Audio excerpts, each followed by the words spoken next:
Section 3 പറയുന്നത് a low grunt resounded from the top of the cutting. In a second, Baldo was awake, all his senses alert. Only a tiger could emit such a sound. അപ്പം ഇവിടുന്ന് Baldo finds himself in a dangerous situation. അപ്പോൾ section 3 പറയുന്നത് ബാൽദോ പിന്നെ എന്തോ ഒരു അപകടം മണക്കുന്നു എന്ന് പറയാറില്ല. അപ്പോൾ എന്തോ ഒരു അപകടം ബാൽദോയ്ക്ക് ഫീൽ ചെയ്യുന്നുണ്ട്.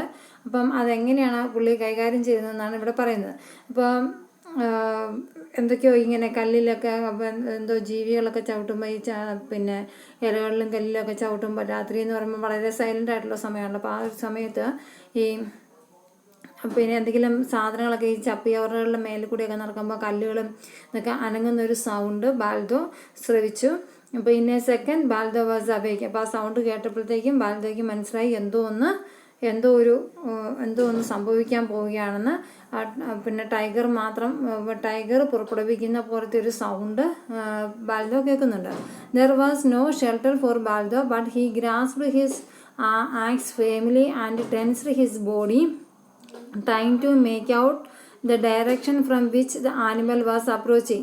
അപ്പം പിന്നെ ബാൽദോയ്ക്ക് ചെറിയ ടെൻഷനൊക്കെ ഉണ്ട്. ബാൽദോ നോക്കുമ്പോൾ വേറെ ഷട്ടറുകളൊന്നുമില്ല, കാരണം ഓടിക്കയറാൻ പറ്റുന്ന രീതിയിലുള്ള ഷട്ടറുകളൊന്നുമില്ല. അദ്ദേഹത്തിൻ്റെ ആക്സ് മഴു വളരെ സൂക്ഷ്മതയോട് കൂടി ഒന്നും കൂടെ മുറുക്കെ പിടിച്ചു. ടെൻഷനൊക്കെ ഉണ്ട്. ടെൻഷൻ കാരണം ബോഡി അതിൻ്റെതായ ടെൻഷൻ്റെതായ പിന്നെ സിഗ്നൽസൊക്കെ ആ ബോഡി കാണിക്കുന്നുണ്ട്. പക്ഷെ അദ്ദേഹം ധൈര്യം കൈവിടാതെ എവിടെ നിന്നാണ് ആ മൃഗം ചാടി വരാൻ പോകുന്നത്, ഏത് ഭാഗത്തു നിന്നായിരിക്കും എന്നുള്ളൊരു വളരെ അത്ര ശ്രദ്ധയോടെ ശ്രവിച്ച് നിൽക്കുകയാണ്. For some time there was only silence. അപ്പോൾ കുറച്ച് നേരത്തേക്ക് സൈലൻ്റായി. അപ്പം even the usual jungle noises seemed to have ceased altogether. അപ്പം സാധാരണഗതിയിൽ കാട്ടിൽ നിന്ന് കേൾക്കുന്ന സൗണ്ടുകളും കുറച്ച് നേരത്തേക്ക് നിർത്തിവെച്ചതുപോലെ ഫീൽ ചെയ്യാണ്. Then a thump and the rattle of small stone announced that the tiger had sprung into the cutting. അപ്പം അദ്ദേഹം വിചാരിക്കുന്നതിനെക്കാട്ടിലും സ്പീഡായിട്ട്, കാരണം എന്തോന്ന് വരുന്നുണ്ടെന്നുള്ള കാര്യം മനസ്സിലായി. പക്ഷെ ഏതോ മരങ്ങളൊക്കെ ഒടിയുന്ന പോലെ എന്തൊക്കെയോ ബാൽദോയ്ക്ക് ഫീൽ ചെയ്യാണ്. Baldo listening as he had never listened before, wondered if it was making for the tunnel or the opposite direction, the direction of the hut in which Thembu would. അപ്പം ഇവിടെ പറയുന്നത് ബാൽദോ ഇതുവരെ ശ്രദ്ധിക്കാത്ത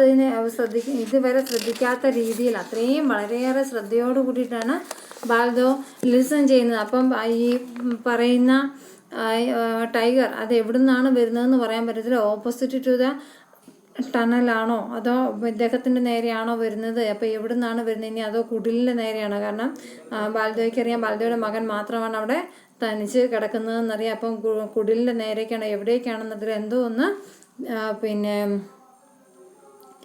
ബാൽദോയ്ക്ക് ഫീൽ ചെയ്യണം. അപ്പം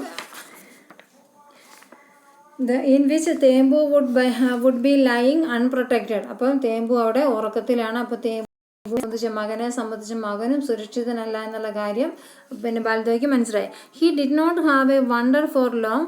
before a minute had passed he made out the huge body of the tiger trotting steadily towards him. അപ്പം എന്താണ് സംഭവിക്കുന്നതെന്ന് മനസ്സിലാക്കുന്നതിന് മുന്നേ തന്നെ വലിയ ഭാരമുള്ള എന്തോ ഒരു സാധനം അദ്ദേഹത്തിൻ്റെ ദേഹത്തേക്ക് വന്ന് വീഴുന്നതായിട്ട് അദ്ദേഹത്തിന് തോന്നി. പക്ഷെ ഒന്നും കാണുന്നതിനേക്കാട്ടിൽ അല്ലെങ്കിൽ മനസ്സിലാക്കാൻ സാധിക്കുന്നതിന് മുന്നേ അത്ര സ്പീഡി ആയിട്ടാണ് സംഭവിച്ചത്. അപ്പോൾ അദ്ദേഹത്തിന് അത് മനസ്സിലായത് ടൈഗർ ആണെന്ന്. Tiger trotting steadily towards him. അപ്പം its eyes shone a brilliant green in the light from the signal lamp. അപ്പോൾ അവിടെ സിഗ്നൽ ലാമ്പ് കത്തിച്ചിട്ടുണ്ടല്ലോ, അതിൻ്റെ വെട്ടത്തിൽ ഈ ടൈഗറിൻ്റെ കണ്ണുകളൊക്കെ ഒന്നും കൂടെ കൂടുതൽ പ്രകാശമാനമുള്ളതായിട്ട് തിളങ്ങി. Flight was useless for in the dark. The tiger would be more sure footed than Baldo and would soon be upon him from behind. അപ്പം ബാൽദോയ്ക്ക് മനസ്സിലാകുന്നതിനെക്കാട്ടിലും അല്ലെങ്കിൽ പിന്നെ ബാൽദോ കണ്ണടച്ച് തുറക്കുന്നതിന് മുന്നേ ഈ ടൈഗർ ബാൽദോയുടെ പുറകിലേക്ക് പിന്നെ ചാടി വീണു. Baldo stood with his back to the signal post motionless, staring at the great brute moving rapidly towards him. The tiger, used to the ways of men, for it had been preying on them for years, came on fearlessly and with a quick run and a snarl struck out with its right paw, expecting to bowl over this puny man who dared stand in the way. അപ്പം ബാൽദോയുടെ പുറകിലേക്കാണ് ചാടി വീണത്.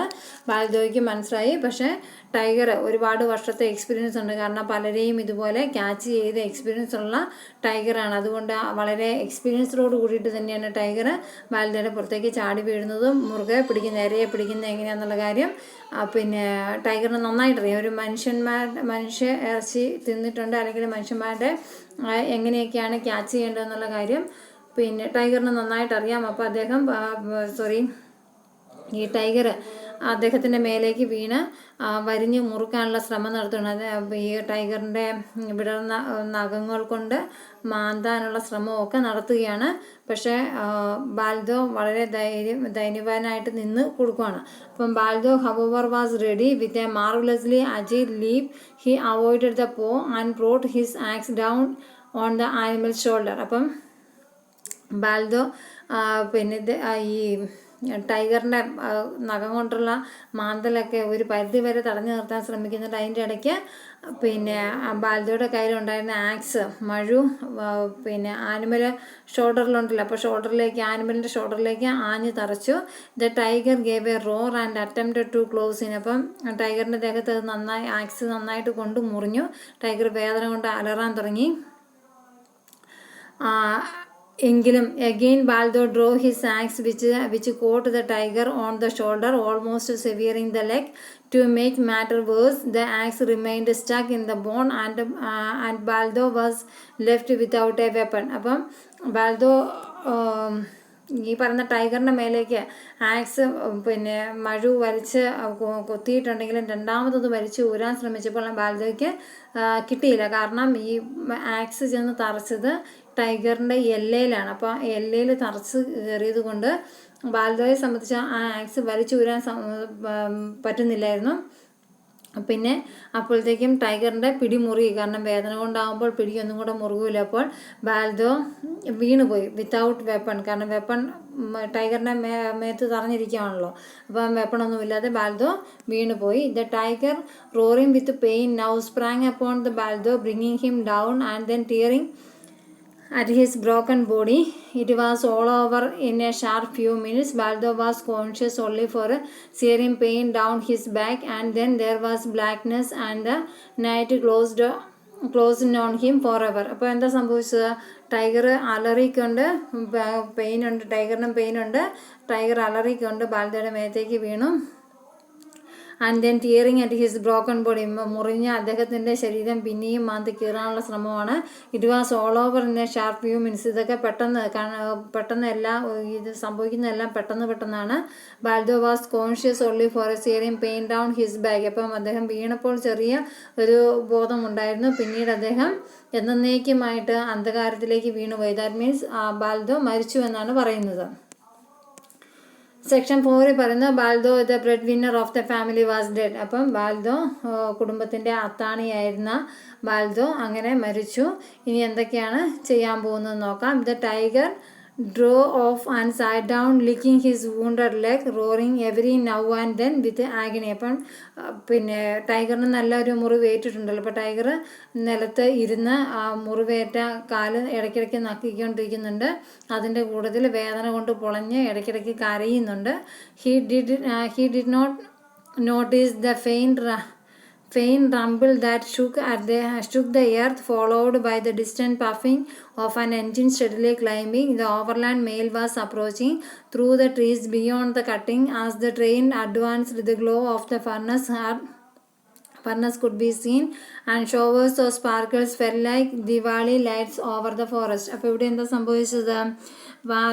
ഈ tiger വേദന കൊണ്ട് കൈയും കാലുമൊക്കെ നക്കി വേദനിച്ചുകൊണ്ടിരിക്കുന്ന സമയത്ത് പെട്ടെന്നാണ് പിന്നെ ട്രെയിൻ വരാനുള്ള സമയമായി. ട്രെയിൻ വരാൻ തുടങ്ങി. ട്രെയിൻ വന്നപ്പോഴത്തേക്കും ട്രെയിനിൻ്റെ ലൈറ്റുകൾ വളരെ അതിശക്തമായിട്ട് പ്രകാശം കൊണ്ട് ടൈഗറിൻ്റെ മുഖത്തേക്ക് വന്നടിക്കുന്നുണ്ട്. ടൈഗറിനൊന്നും തിരിയുന്നില്ല.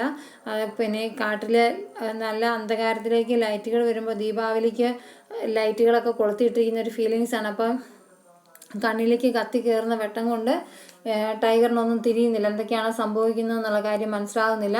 As the train entered the cutting, the engine whistled once, loud and piercingly.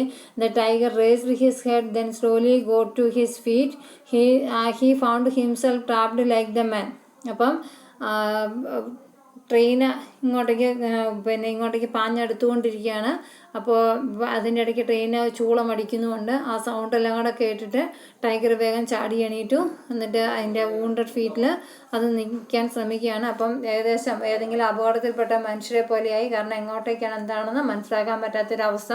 Flight along the cutting was impossible. He entered the tunnel running as fast as his wounded leg would carry him. അപ്പം ആ മുറിഞ്ഞ കാലുകളുമായിട്ട് ഈ പുലി ഓടിച്ചെന്ന് കയറുന്ന ടണലിലേക്കാണ്. And then with a roar and a shower of sparks the train entered the yawning tunnel. അപ്പം ഒരു അലർച്ച മാത്രമാണ് കേൾക്കുന്നത്, ഒരു പ്രകാശവും, അതായത് ട്രെയിനിൻ്റെ പ്രകാശവും ഒരു അലർച്ചയും മാത്രമാണ് കേട്ടത്. The noise in the confined space was deafening, but when the train came out into the open on the other side, silence returned once more to the forest and the tunnel. അപ്പം train പോയതിന് ശേഷം tunnel വീണ്ടും, അതായത് open ഏരിയയിൽ ചെന്ന് കഴിഞ്ഞ് train അങ്ങ് പോയി കഴിഞ്ഞപ്പോൾ വീണ്ടും ആ കാട് ഒന്നും കൂടെ സൈലൻറ്റിലേക്ക് മാറി. At the next station the driver slowed down and stopped his train to water the engine. He got down to stretch his legs and decided to examine the headlamps. He received the surprise of his life, for just above the cow catcher lay the major portion of the tiger, cut in half by the engine. അപ്പം ട്രെയിനിൻ്റെ തീവണ്ടിയുടെ driver അടുത്ത സ്റ്റേഷനിൽ ചെന്ന് കഴിഞ്ഞപ്പോൾ എൻജിനൊക്കെ ഒന്ന് wash ചെയ്യാൻ വേണ്ടിയിട്ട് ചെന്നു. അപ്പം അയാൾ ഒന്ന് അത്ര നേരം ഇരുന്ന് വണ്ടി ഓടിച്ചതിന് ക്ഷീണമൊക്കെ തീർക്കാൻ വേണ്ടി ഒന്ന് കൈയും കാലുമൊക്കെ ഒന്ന് സ്ട്രെച്ച് ചെയ്തതിന് ശേഷം, വലിച്ചു നീട്ടി നിവർത്തിയതിന് ശേഷം അദ്ദേഹം ഹെഡ്ലാമ്പിൻ്റെ ഭാഗത്തേക്ക് ഹെഡ്ലാമ്പ് പരിശോധിക്കാൻ വേണ്ടി വരികയാണ്. അപ്പോഴാണ് അദ്ദേഹത്തിൻ്റെ ലൈഫിൽ ആദ്യമായിട്ട് കാണുന്ന ഒരു സർപ്രൈസ് പോലെ അദ്ദേഹത്തിൻ്റെ ലൈഫിലൊരു സർപ്രൈസ് കണ്ടത്. ഈ എൻജിൻ്റെ ഭാഗത്ത് ടൈഗറിൻ്റെ ഒരു പോർഷൻ കട്ടായിട്ടിരിക്കുന്നു.